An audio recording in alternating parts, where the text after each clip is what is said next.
Yeah, welcome, welcome. Yeah,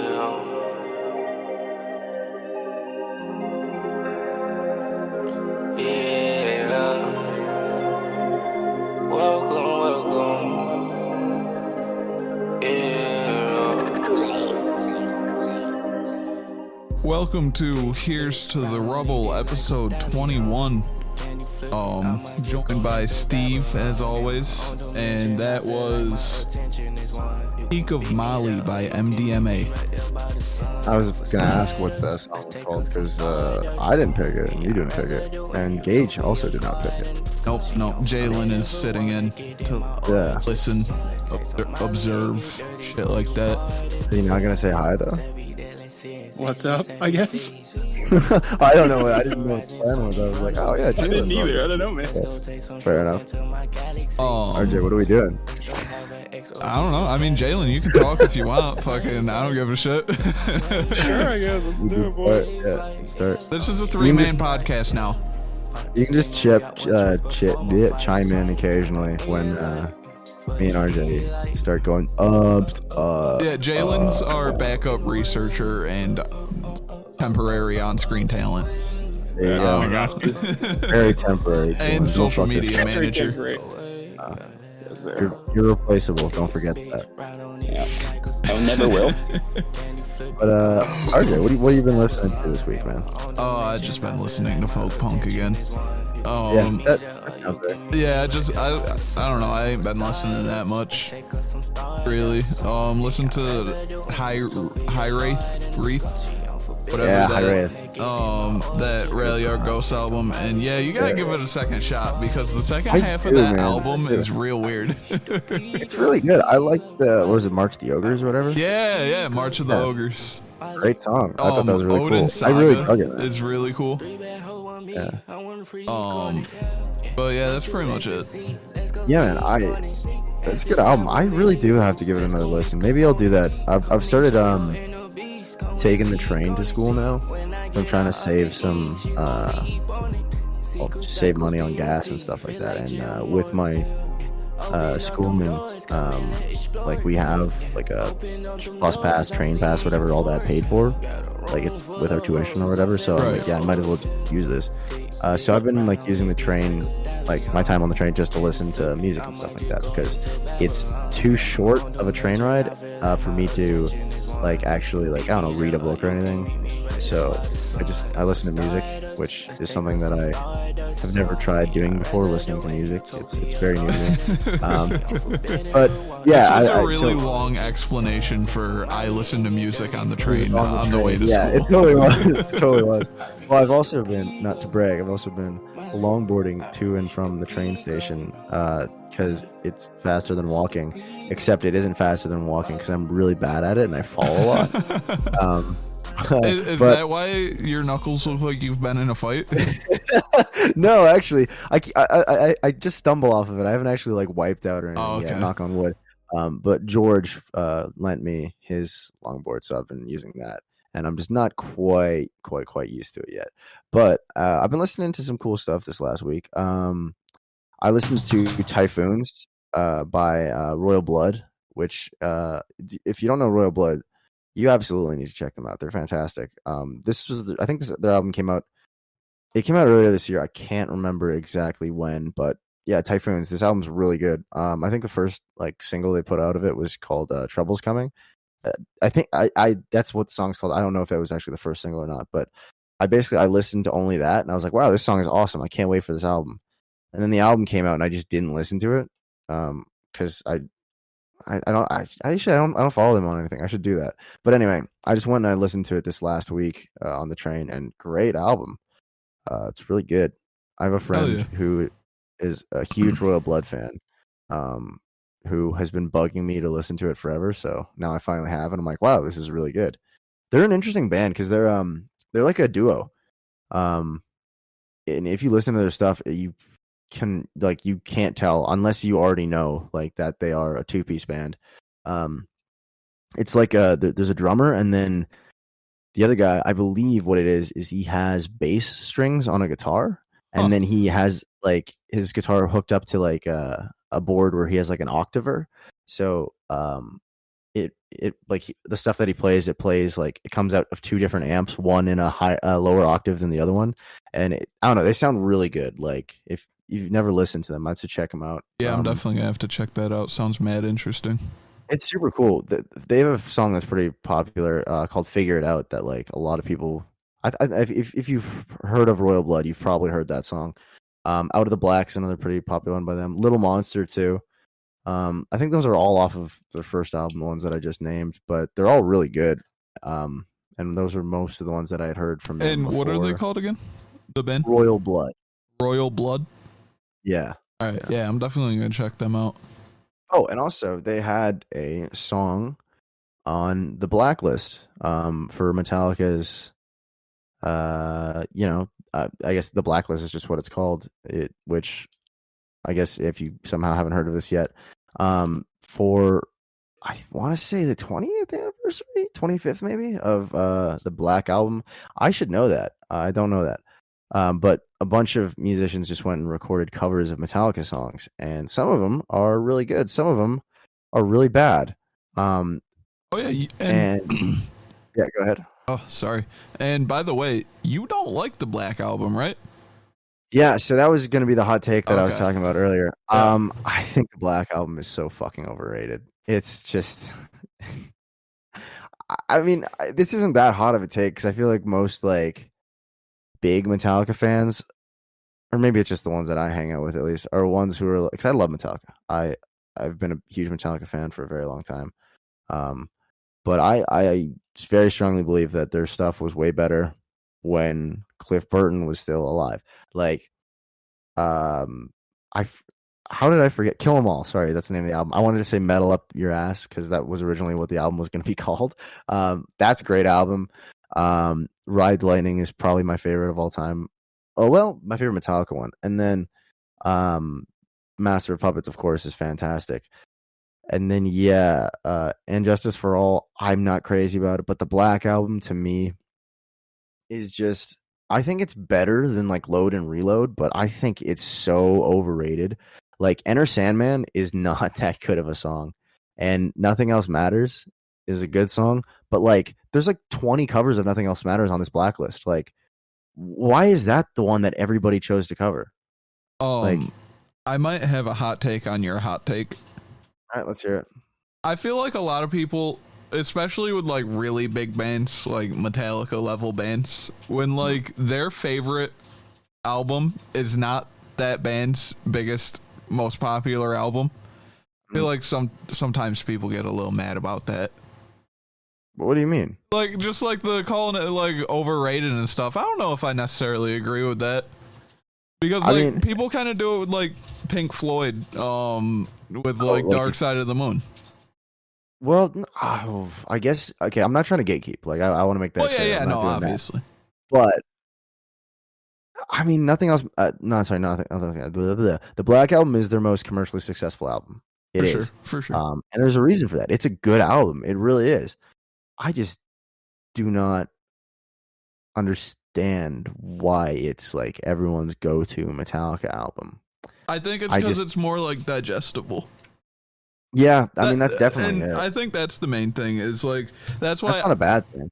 Yeah, and that's why, like, that's why I think, not like trying to call you out or anything, but I personally never get upset when like a specific record is a band's biggest record and shit, and usually it's their just most digestible record.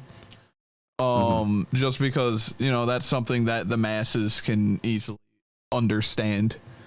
I'm more just like choked that there's like, I don't know, like 10 covers of Nothing Else Matters from this Blacklist thing. Yeah, that's really lame.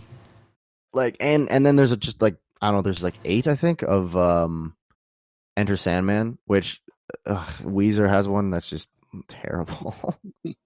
I don't like Enter Sandman to begin with. I think, again, I'm being an asshole, I know that. I think it's an overrated song. I think it's a good song, but I'm so tired of it. It's so overplayed. You know what I mean? Like, I'm gonna be real with you, Steve, and I'm pretty sure you already know this about me. Me personally, I think Metallica as a whole is really overrated. You're correct. I don't think they're bad at all. I just think they're really overrated. I don't think they're that good. As someone who is a big Metallica fan, 100% agree. Like, they're the biggest, like, quote unquote, like, they're the biggest metal band of all time. They're definitely not the best. Like, I think I personally, I don't know if I even like Megadeth more than Metallica, but I think Megadeth is a better band. You know what I mean? Right. But and I'm still kind of mad at Metallica. Is this about the Napster thing? It's just about just in general, just they're really shitty with copyright. Yeah, so. And, I mean, but did you ever see the clip when they were like playing live on Twitch, doing a stream of them playing music? No, I haven't. And their stream got muted, and Twitch was playing like 8-bit digital fucking folk music over it. Yeah, that's really funny because they didn't get the right copyright fucking to play their own music, I guess, and that's what happens. That's so lame. When you get really greedy with fucking copywriting. Yeah, they had the rights to play, but it's just like an automated system, and they got flagged, even though obviously it should have been whitelisted. I guess they forgot to or something, so they got taken down immediately. What do you feel about the Black Album being ranked number 235 on Rolling Stone's greatest albums of all time? Oh yeah, because they did Rolling Stone just dropped also. Did they drop the 500 best albums and songs? I don't have a list. I have a list of the albums. I don't have a list of the songs. Okay. You said it's rated what? 235 of the top 500 greatest songs. Or albums, excuse me. Albums, yeah. Yeah, they ranked it 235. I don't know. That's I don't want to take away anything from the album because I do think it's a good album. Yeah, I do. I wouldn't go lower than 300. I just don't like it that much. Do you think it's their best album? Do you think? God, no, absolutely not. I think that Puppets is their best album, or well, I would say Ride the Lightning, but I'm not a big fan of Escape. Like, that's literally the only thing that keeps it lower than Puppets for me. I think Puppets has a lot of like great songs, and even ones that, God, I think I am just a hipster asshole. Because my favorite songs on Puppets aren't even like the ones that like, it's not Master of Puppets, it's not like Sanitarium, the big ones. I really, for some reason, I love The Thing That Should Not Be. Like, I think that's a really great song, but I don't like know any other Metallica fans who like that's their favorite song. Because it's weird. It's a weird one. I'll fully admit that. And Disposable Heroes is another great one from that album that like I feel like doesn't get talked about enough. Anyway, sorry, you were gonna say something, RJ? I cut you off. I definitely want to hear more about this list though. Yeah, okay. What are the top 5? Oh, sorry. I thought you meant the Blacklist. No, yeah, sorry. Go ahead, Joe. No, sorry. You guys can talk about the Blacklist real quick. Let me pull up the full list really fast. Okay. Yeah. So I started off pretty negative about this, but I want to say I think it's a really cool idea to have all these different musicians covering songs from this album, and it makes sense that this is one that they chose because it's such an iconic album. And there's some really good covers on it.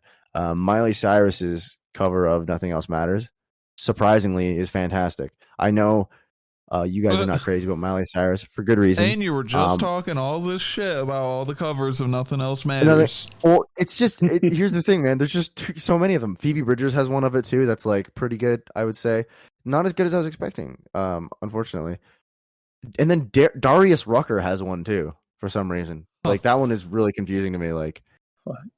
I don't know why. Chris Stapleton apparently has one that's quite good. Haven't listened to it actually. But here are probably, in my opinion, what the coolest ones from the album are, or the ones from the Blacklist that I've listened to at least that I think are good. Enter Sandman by Weezer, terrible. It's not good. Royal Blood's Sad But True is okay. It's mostly just Royal Blood playing Sad But True though. You know what I mean? It's not really. It doesn't feel to me like it's that different. Although I guess, to be fair, I maybe I need to go back and listen to it again. These are just first impressions. I want to make that clear. I'm not trying to say that my opinion is objective and correct. However, what I think so far is the best one that I've listened to from this album is Cage the Elephant's cover of The Unforgiven. I think it's fantastic, and I like it better than the original, which is probably, I don't know if that's probably controversial, but yeah, I think it fucking is so cool. So I'm just gonna nerd out about this for a little bit, and then we can get to your thing, Jalen. But their cover of The Unforgiven, in the Metallica version, the verses are a lot more aggressive, and then the chorus is like slower, or not slower, but it comes down a little bit, right? It's a little more chill, which is kind of a reversal of how I think a lot of songs typically go, which I think is a really interesting thing about The Unforgiven. And then in The Unforgiven 2, they switch that around. It's kind of cool. And then The Unforgiven 3, it's a whole different thing. But anyway, Cage the Elephant's version of The Unforgiven doesn't do that as much, which some people might be like, oh, well, it's not doing the thing that the song is known for. But I think it's really cool because they have, like, I'm not sure how many vocalists it is, but they have multiple, like, vocal tracks in unison, like in the Cage the Elephant version, and it sounds very hypnotic, and the whole song has that vibe, and I think it kind of works that the momentum doesn't change too much in the song like the way that it does in the original, because it keeps that same like hypnotic kind of like trance like vibe, and I think it just sounds super super super cool. If you haven't listened to it, check it out. It's really good. Really good. Holy shit, I just noticed that the chats have a cover of Holier Than Thou on the Blacklist. That's weird. That is a weird choice. And it's only 2 minutes long. I got to listen to that later, but I haven't checked that out yet. But yeah, The Unforgiven by Cage the Elephant, I think, is my favorite off of the Blacklist, at least. I think it's just really cool. They really made the song into more of their style than Metallica's, which when you're doing covers, I feel like that's a little bit of a risky game to be like, oh, I'm going to change it and make it my own. But I think that's the best way to do covers. I think it's always cool when that happens, because if I just want to hear the exact same song just performed by someone else, I would probably go listen to the original song. Mm-hmm. If it's a recording, if it's just a band playing it live, I'm like, okay, this is cool. I like this song. But, when I'm listening to, I guess, a cover by like a famous rock band who's covering another famous rock band, it's like, okay, cool, man. I already like the original version. Why would I like yours more? Right. Mm-hmm. Does that make sense? Yeah, no, totally. Yeah, they really make it their own, and I think that's really cool. Anyway, yeah. Sorry, go ahead, Jalen and RJ. Real quick before we move to the list, I did just want to, while we're still talking about like compilation albums, kind of, and specifically cover-based ones, I wanted to say that there is a compilation album coming out Friday, September 24th. Okay. And it's a Pat the Bunny covers compilation for the Trans Lifeline. Oh, nice. It's gonna feature Apes of the State, Straight Line Arrival, Dude, that's Careful awesome. Gaze, Craig Shea from Cold Rex, all sorts of people. So that's dope. Cool. And yeah, that sounds awesome. And I don't know how much of a Sublime fan you are. Me? Yeah, either of you, any of you. I mean, I know not much. Gage is a big Sublime fan. Yeah, that's fucked up, Steve. I know. Listen, I won't make excuses. Go ahead. Well, there's a compilation album called The House That Bradley Built. And it was an acoustic compilation celebrating Bradley from I think Tristan has played this for me before, actually. Okay, yeah. And all the proceeds went to Bradley's house, which is a 6-bed drug rehab and recovery center founded by Bradley's family. Yeah. And there's some killer bands on there covering. Descendants are on it. Long Beach Dub All Stars, Pepper, Mad Caddies. I love Mad Caddies. The Skints, The Movement. Well, it's kind of like Pennywise. When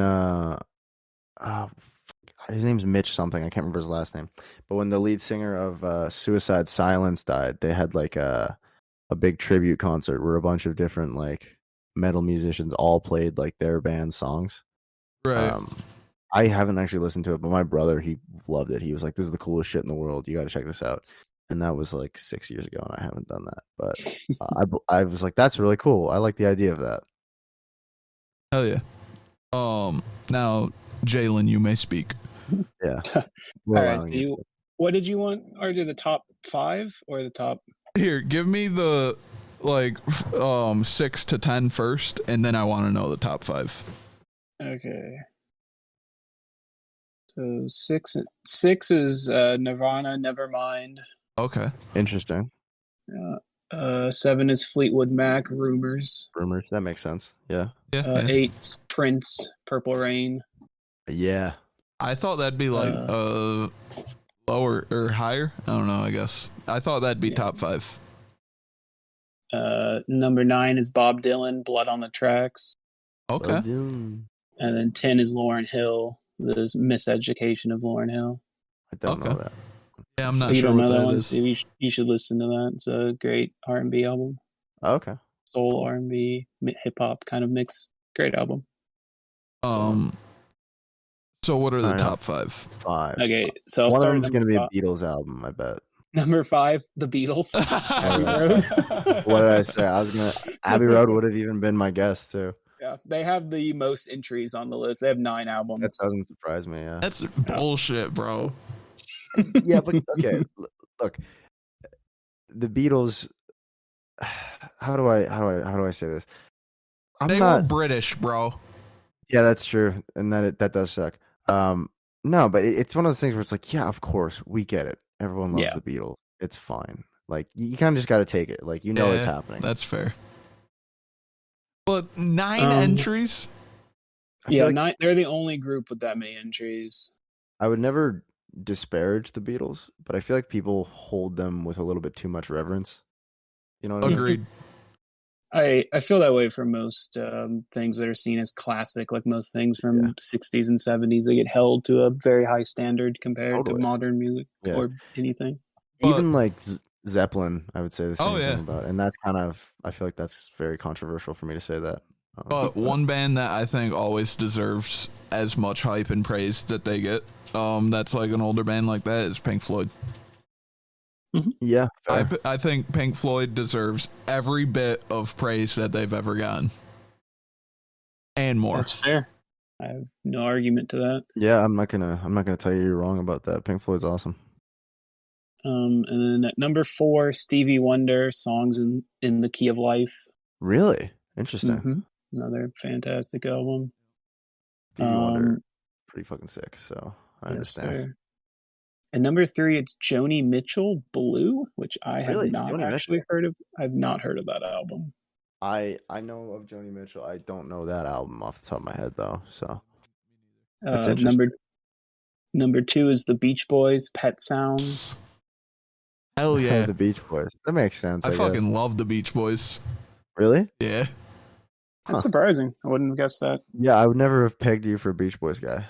Yeah, my buddy Aaron got me into them. Got them into me, I almost said. How did the Beach Boys get inside of you? Yeah. Damn. Did you ever listen to the Beach Boys song with the Fat Boys that they did?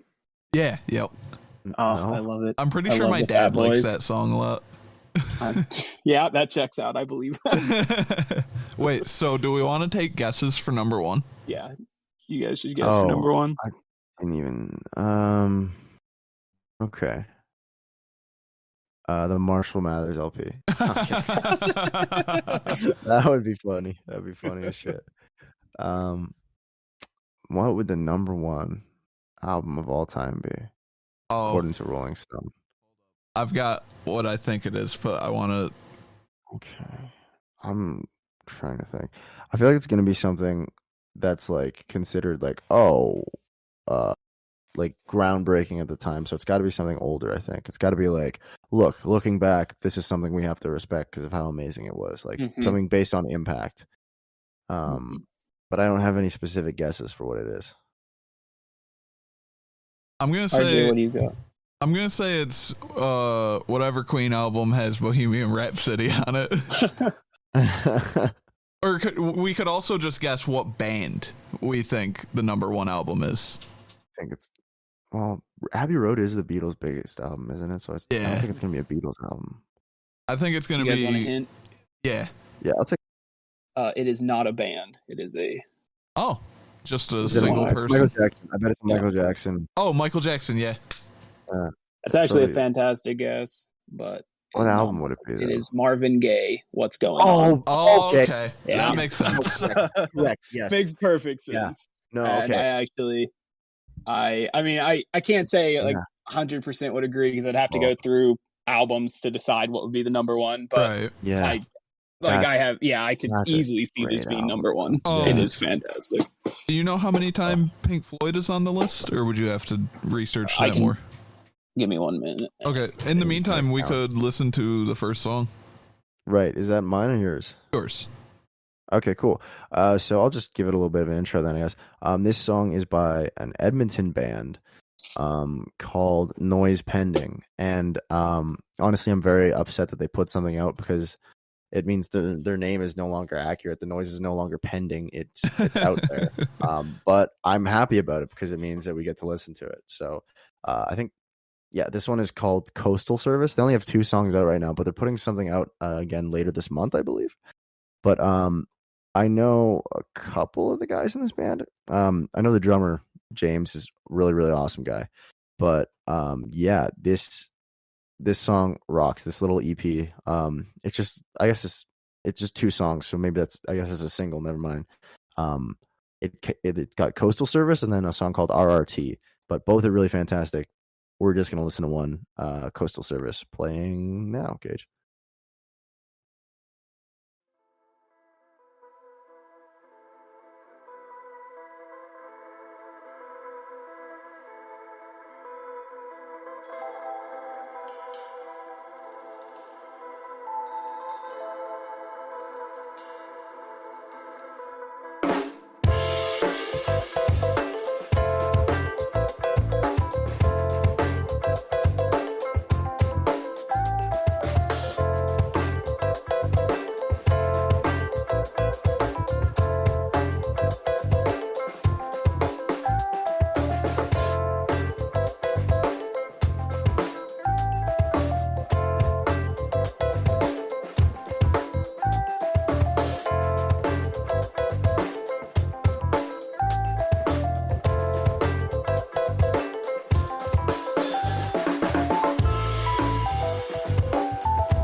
Yeah. I didn't say hell yeah this time. I tried to, but Gage didn't unmute me yet. Good choice, Gage. Thank you. But yeah, I think they're really great. Yeah, that was sick. I like that a lot. Yeah, that was Right? fantastic. Yeah, I've been listening to like that just over and over and over and over and over again. And they only put this out like pretty recently. Like I want to say it was like the beginning of September. Like September 3rd or something, I want to say. But yeah, they got something coming out in October pretty soon here. So I'm really stoked What was for the that. band name once again? Noise Pending. Noise Pending. They Awesome. are on Instagram at noise.pending. So I'd say follow them up and tell them I sent you. Or don't actually do that. That'd be weird if you message someone every time you followed them to be like, yes, this is the person who told me to.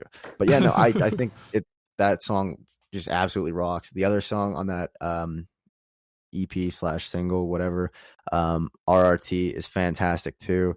They're just like they're a bunch of really talented musicians and really cool guys. So yeah, Awesome. I have nothing but good things to say about them. Yeah, definitely.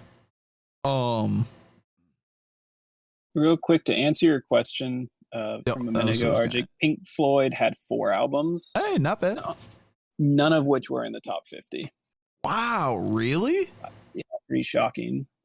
And Michael Jackson's highest rated is number 12 with Thriller. Really? I'm surprised it's I guess. I don't know though. I mean, he is the king of pop. I'm surprised that he wasn't in the top 10, honestly. Yeah, me too. Surprising. I'm surprised Elvis wasn't in the top 10. I am glad Elvis wasn't in the top 10. Me too. I fucking hate Elvis. Elvis has 3 albums. In top, it's top just on the 250? list. Top 500. Top 500. Okay. Yeah. I can accept that then. So I could not. I mean, I can, assuming that some other albums that I can think of are also in the top 500. Like, I would assume that more contemporary stuff like Kendrick Lamar and I don't know. Yes, Kendrick has 3 albums. I was gonna say good. if Damn and T-Pab aren't on there, I think Damn, T-Pab, and that other Good one. Kid, Mad City. Yeah. Those are the Kanye 3. West has those 6 are the 3? albums. Those are the 3. Kanye is 6 on there. Really? Oh wow. Yeah. I'm very surprised by that. That makes sense. Honestly. Is I'm not Chuck Berry surprised. on there? Good question. I would think so. But If Elvis is on there and Chuck Berry isn't, That's yeah. I'm gonna be on a watch list. It's your cousin Marvin Well, Berry. Wrongly worded email if he's not on here. I'll look around. All right. I mean, if Chuck Berry is on there, then Marty McFly has to be because I mean, that's he taught him everything he knew. Yeah, well, that's who he stole it from, right? Yeah. Like, everyone knows Chuck Berry, famous music thief. Elvis, however, he's a good man. Yeah, he's a good man. Yeah, he's done nothing wrong. So I wanted to talk about in the meantime, Nas and Pusha T are investing in. Speaking of Nas, if New York State of Mind or Illmatic, Illmatic's probably on that list. Oh, right? Illmatic has to be on the list. Right? Yeah, great album. Anyway, go ahead. Sorry, Nas and Pusha T. You said? Yep, they're investing in a streaming service called Audius. Which is a streaming service that's built on the blockchain. Actually, what does that mean? So the blockchain, Gage, will you explain what the blockchain is? Like decentralized, so there's no like one single point of where all the data is. Kind of, it's like everywhere. I hear this term thrown around a bunch when it comes to like stocks and like crypto and shit like that. Things that I don't understand. So what is the benefit of them doing this, RJ? Well, the benefit is that artists will get paid pretty much instantly when someone streams their music. Oh, okay. Interesting. Yeah. Hotnewhiphop.com reports that the service will allow artists to get paid quicker when people stream their music. It's what has attracted the two rappers as well as a host of other investors, including awesome. Steve Aoki, the Chainsmokers, Jason Derulo, Disclosure, Katy Perry, and Mike Shinoda from Linkin Park. Those are some pretty big names. Yeah, definitely. And they're all investing. And Audius also offers increased ownership opportunities. And like I said, they provide quicker payouts than other streaming services because of the blockchain. Yeah. And they're saying 90% of earnings from monetized streams move to the artists in real time, with 10% going to the community that keeps the streaming service running. Damn, really? So they're only taking 10%. That's kind of crazy. I mean, wow. Are musicians actually going to be able to get paid with this then? I mean, if it pops off, definitely. Yeah. And the former Sony CEO, Martin Bandier, backed Audius as well. Really? Madonna, Frank Ocean, both are backing it. Huh. So this might be the new, I don't know, it might be a new competitor for Spotify and Apple Music then. Right. And I would love. Sorry, go ahead. And a lot of the artists that are backing it and shit, and it's on the blockchain, so I think there's probably going to be a lot of like NFT potential to be included with some albums, but I don't think that's a bad thing. I think NFTs are pretty cool when it's not a scam by Jake Paul. They are. They're all a scam though, and they're terrible for the environment. Terrible for the environment. That's not true. Steve.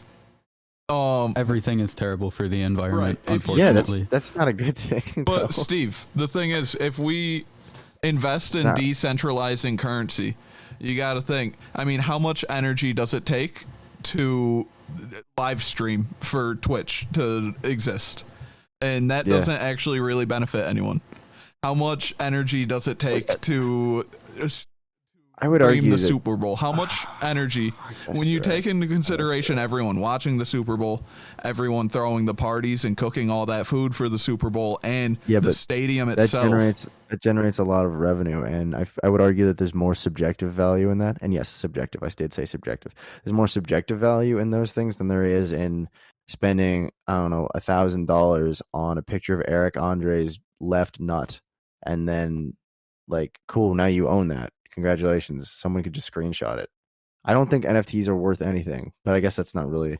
But that's not really, that doesn't have anything to do with the environment, because when people talk about NFTs being bad for the environment, they're talking about the blockchain and cryptos in general. And like cryptos and the blockchain in general do provide a lot to the world. They give like valuable currency to parts of the world that do not have currency. And they offer a more private way of buying and selling things. I guess so. I just, something about crypto, it rubs me the wrong way, man. You know what? It's just because I don't trust computers. That's 100% it. I'm just like, it's your farmer brain. Yeah, 100%. I'm just a fucking Luddite. I'm like, listen, man, if it's not in my hands, it doesn't make sense. And even then, and also, as we're seeing, the blockchain is obviously very beneficial to artists if it's going to make it to where they can get paid more. Yeah, if it's going to do this, I'm down for it. But I'm still very hesitant to accept NFTs. I mean, that's the thing about NFTs is you just got to think about them the same way you think of physical art. Because, the Mona Lisa is dope, but I could print out a picture of the Mona Lisa and put it in a frame and hang it in my room. So why is it worth so much money? That is, you know what? I'll give you that one, man. I'll give you that. I mean, I have fucking posters of like Picasso paintings up on my walls, but that's not the same thing as the actual ones. And exactly. All right. I'll give it to you. I'll give it to you.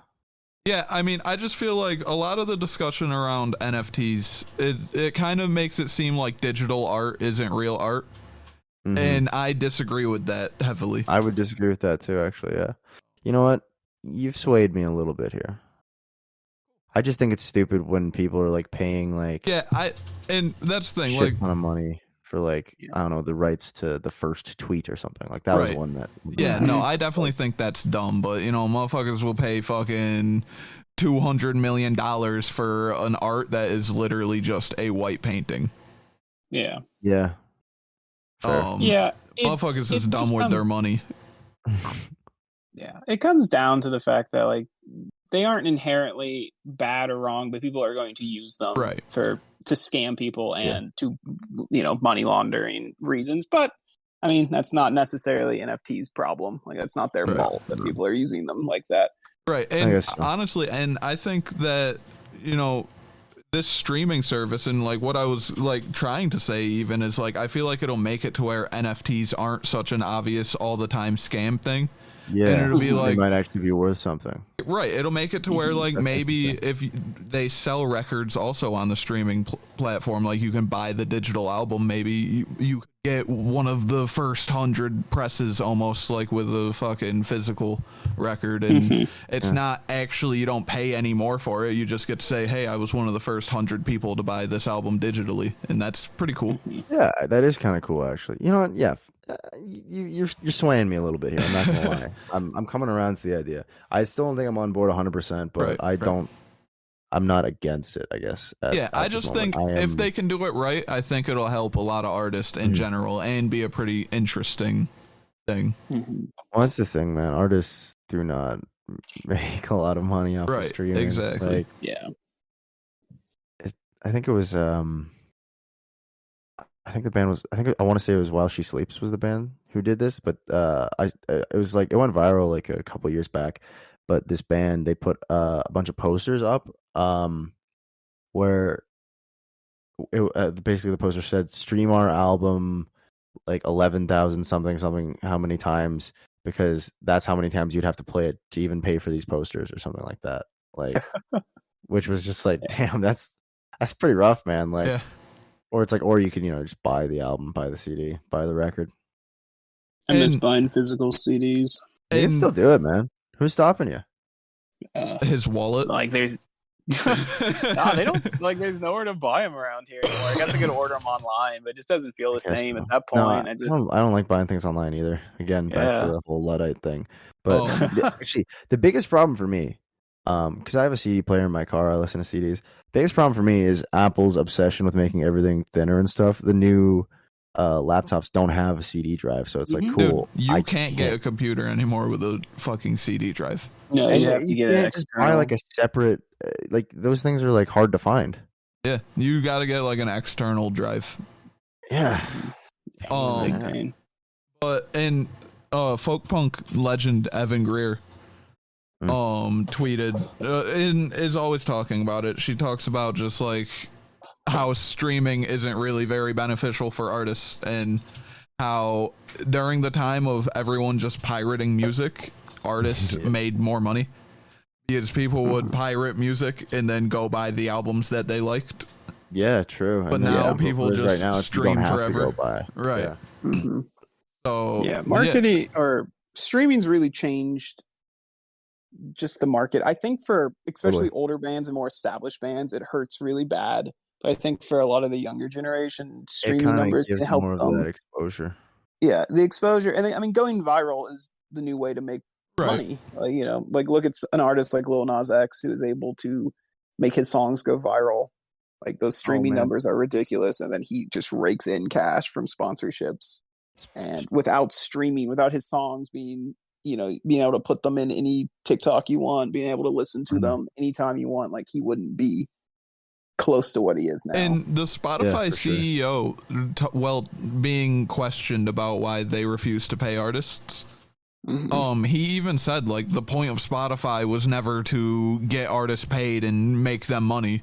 It was always just to combat piracy and give artists exposure. Yeah. And I think that's fucking bullshit. I think if you're making millions and millions and billions and billions of dollars, it's kind of stupid to be like, well, the idea was never to pay the artist. Right. Like, no, the idea was only ever for me to get paid. Yeah. It's like, fuck you then, dude. That's business, though. Yeah. As scummy as that is. Speaking of, actually, this is such a roundabout way of getting to it, but speaking of Lil Nas X, Have you guys listened to his new album yet? Because I have not. I have not. I haven't either. I need to. And it's the next one on my list to Yeah. listen to, but I So didn't get to it. Jalen, I think there's a chance you might have listened to it. I don't think RJ has. Have you listened to Certified Lover Boy? Because I sure haven't. Yes, I have. I haven't yet, but I've been meaning to. I just don't want to do it. But Jalen, I need your thoughts. Do you want to? I was gonna say, please share your thoughts on the album. I have like an irrational hatred for Drake for a Canadian man, because most like Canadians because he grooms children. It's that. Well, yeah, I guess it's not that irrational. That is why I hate him. Yeah, because he's just genuinely a bad dude. So yeah, I don't listen to his music. Before I talk about the album, I want to say I was looking at the greatest albums of all time list, and I did find Master of Puppets at 96, and then 95 is Drake. Take care. Okay. And Chuck Berry's number 51, the greatest 28. But no, Certified Lover Boy. It makes me so fucking mad, dude. I know it does. Had to bring it up. No, like I'm not really the biggest Drake fan. I will listen to his music. I've listened to all of his albums. This is probably one of my least favorite of his albums. I thought Champagne Poetry, which is the first song, was almost made me stop listening to the album. It was so bad. It was one of the worst things I've listened to all year long. It gave me a massive headache. It is not well produced. It is not well made. It is just awful. It improves greatly after that. But the horrible start. It was just super generic through and through. Like I don't know. It didn't feel like he was trying at all with anything on this album. There's maybe 3 songs that I liked: Knife Talk, No Friends, and I liked Future's verse on Way Too Sexy, but I didn't enjoy that song, even though I know that one's kind of the one going viral and going like that's everyone's favorite because it uses the Too Sexy for my shirt. I heard about that he samples that. Yeah, it's the entire like beat is just that part. It's a weird choice. Yeah, it's not great. Future is fine on it, but Drake is forgettable on his own song, which is, that's not great. You're not supposed to be forgettable on your own song. I'd say almost every song that he had a feature on, he got washed on it. Lil Baby was better on Girls Want Girls. In Lil Durk was better on In the Bible. Future was better. Lil Baby or Da Baby? It was Lil Baby. Little right? Baby. Yeah, Little Baby. Yeah. I was gonna say, I was like, damn, was Da Baby on Donda and CLB? But no, that makes more sense. Yeah. No, Little Baby. So go ahead. So overall, CLB versus Donda. Yeah, that's where I was bringing this to. I want to know. I like Certified Lover Boy more. Really? I did. Okay. I did not like Donda at all. Almost. Really? Okay. I don't know. I kind of like Donda. Really? Same, actually. Yeah, I don't know. I didn't love it, but I was like, this was really long, but I don't regret listening to it. Right? Yeah. You know what I mean? Yeah, I think and I try not to rate shit by 1 through 10 or whatever, but yeah, by number. It's Kanye West, bro. His feelings ain't gonna get hurt. I gave that shit a 6.5, maybe a 7. Yeah. That man's. You think Kanye's feelings aren't going to get hurt? He brought up the South Park joke on Donda. Wait, I don't remember which song. The Kardashian is a Hobbit one. No, the I don't know which South Park. I don't know which South Park joke we're talking about. The gay fish, right? Episode of South Park where Kanye is on it and he's rapping about how his wife is not a hobbit, and then he's like, "Bitch, are you a hobbit?" I don't know. That's funny. Yeah, it's actually great. But no, before that episode, way before, they did this gay fish stick joke with Kanye, and he got really upset about it. And he's been up, really? And apparently he brought it up on this album. That's funny. And he's still apparently very upset about it. He was just like, fuck South Park. It'd just be really funny if during their beef, if Drake just called Kanye gay fish a bunch of times. Oh man, somebody needs to send that to Drake. But I liked Hurricane on Donda, and I liked Jail. But I liked Okay part 1, and I liked the chick's verse on Okay part 2. Same. Yeah. What's her name again? You know this, Jalen, don't you? I think you're the one who told us. I'm sure I did. I don't remember, to be honest. Fair enough. But yeah, I don't know. I when it comes to the Kanye versus Drake beef, I don't really know or care what it's about. But all I know is don't that like Drake. So. All I know is Kanye's trying to be Joker, and that's really funny. Right. So should we talk about how Kanye and DaBaby are both going through a Joker arc right now? And what the fuck Pretty is fantastic. What does that mean for rap music? Which Joker? Well, let's just do this. Which Joker do we think each of them is? I think DaBaby is definitely Jared Leto's Joker because he looks like he would beat his girlfriend. Yeah. Yeah, I was going to say that for him as well.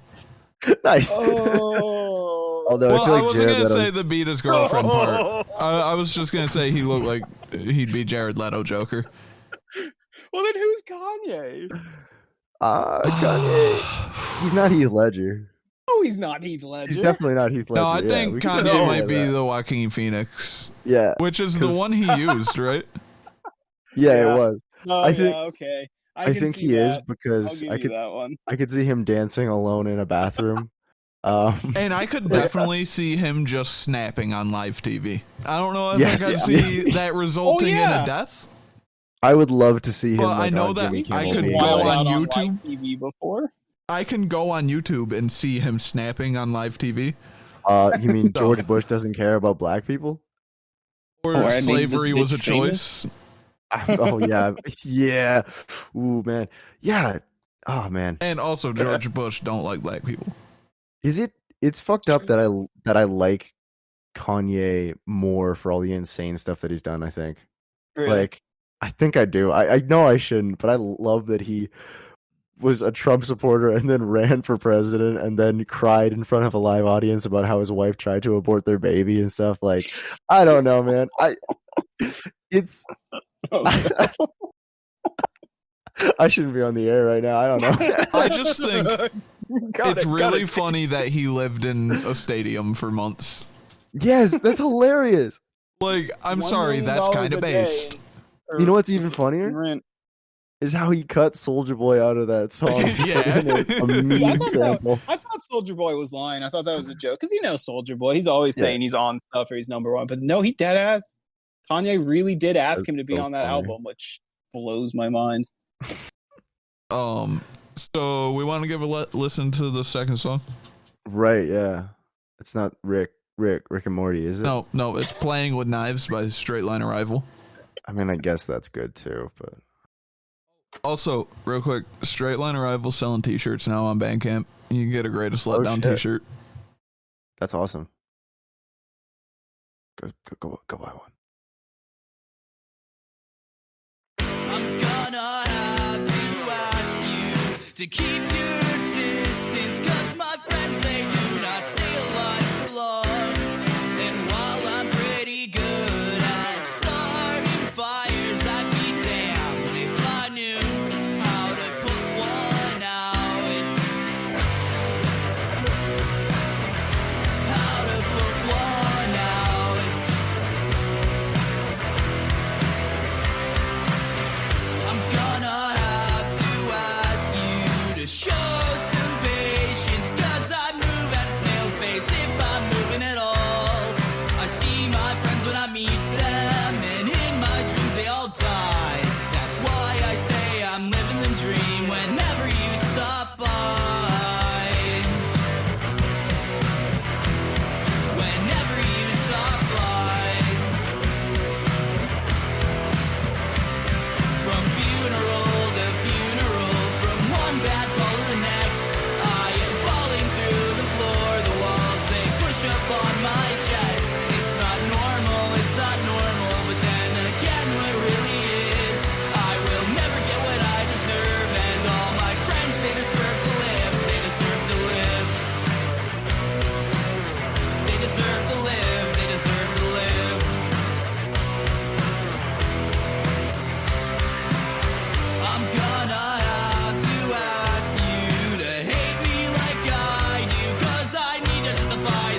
I forgot how much like I love that album. Like that song is so good. I was just texting RJ as this was playing. I was like, dude, I forgot how good this song is. Like, one of my favorite songs right now. Totally, man. Yeah, it's so good. Yeah, I think I'm gonna like listen to The Greatest Letdown again, like after this after this podcast is over. Yeah, I might throw it on and I might throw it on in the background while I play Red Dead. Yeah, right. There you go. Yeah, man. It's very cowboy music. Yeehaw. Yeah. When I think Cowboys, I think Willie Nelson and then Straight Line Arrival. So practically the same thing. Yeah. Pretty much. I don't actually have anything else to talk about this episode. Okay, cool. I don't know if I have anything else either. I do want to say if anyone here is listening is in Edmonton, this Friday, Gratuitous Platypus will be playing a show at the Aviary. So come see that. It's gonna be awesome. I will be there. I don't know why I said that with a question mark. I will be there. I'll probably try and get some footage, and we'll probably post it on the cast Instagram. So be on the lookout for that, I guess. And while we're talking about that, I'm pretty sure Ratstick has like 3 shows coming up in Orlando or the Orlando area. Nice. Should be able to check out their Insta or something. I would love to see Ratstick live. Oh yeah, me too. Again, listen to the new Ratstick. What is it called again? I cannot remember right now. Hold on. I'll check right now. It's fucking fantastic though. Like it's with What You Want in Murder. It's just called Ratstick 2021 promo. There you go. Yeah. Check that out. Fantastic. Yeah, definitely. Ratstick. Dude, they're so good. So good. Listen to the episode with Austin. That might be my favorite episode we've done. I think it is. I think it's mine too. I really enjoyed that one. They're all my favorite. And any artists who want to come on, message us on Twitter or Instagram at Here's to Rubble. Everyone else, follow us there. If you want us to check out any music, send it to us. Mm-hmm. And with that, I think that's just about it, right? Yeah, that should do. All right, great. Have a great week, you guys. Listen to more music.